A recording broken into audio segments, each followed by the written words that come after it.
मुल्क में महंगाई नए नए रिकॉर्ड बना रही है। जनवरी में फ़रात ज़र की शरह 27.6 तक पहुँच गयी। हुकूमत ने गुज़िश्ता माह के आखिर में डॉलर की कीमत पर आयद गैर सरकारी हद खत्म कर दी थी, जिसके नतीजे में 26 से 30 जनवरी के दौरान रुपए की कदर में 38.7% गिरावट हुई। मौशी माहिरीन महंगाई में इजाफे की वजह सियासी अदम इस्तेहकाम और मौशी बेयकीनी बता रहे हैं, जो आने वाले दिनों में कमी के बजाय मजीद बढ़ेगी। PTI के दौरे हुकूमत में 8 माह कबल पेट्रोल की कीमत 150 रुपए फी लीटर थी, जो अब PDM की हुकूमत में 100 रुपए इजाफे के बाद 250 रुपए तक पहुँच गयी। चिकन 420 रुपए फी किलो के बाद अब कहीं 660 तो कहीं 630 रुपए में फरोख्त की जा रही है। बड़ा गोश्त जो 850 का मिल रहा था, वो अब 950 से 1000 रुपए फी किलो फरोख्त किया जाता है। दूध फी लीटर 140 रुपए से बढ़कर 210 रुपए का हो गया। खाने का तेल 480 रुपए फी लीटर फरोख्त किया जाता था, अब वो 550 से 570 रुपए किलो खरीदा जा रहा है। तेजी से बढ़ती हुई महंगाई से कम आमदनी वाले अफराद का जीना मुहाल होकर रह गया, लेकिन हुकूमत को अवाम की मुश्किलात की कोई फिक्र नहीं।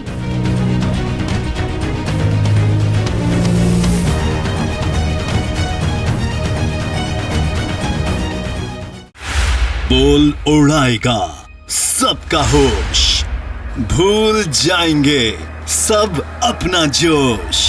देखिए पाकिस्तान की सबसे बड़ी PSL ट्रांसमिशन सकलैन मुश्ताक, रमीज राजा, सुहेब अलवी, जमील फारूकी और फहीम खान के साथ खेल का जुनून रोजाना रात 11 बजे सिर्फ बोल न्यूज पर। सब्सक्राइब करें और बेल दबाएं ताकि कोई खबर रह न जाए।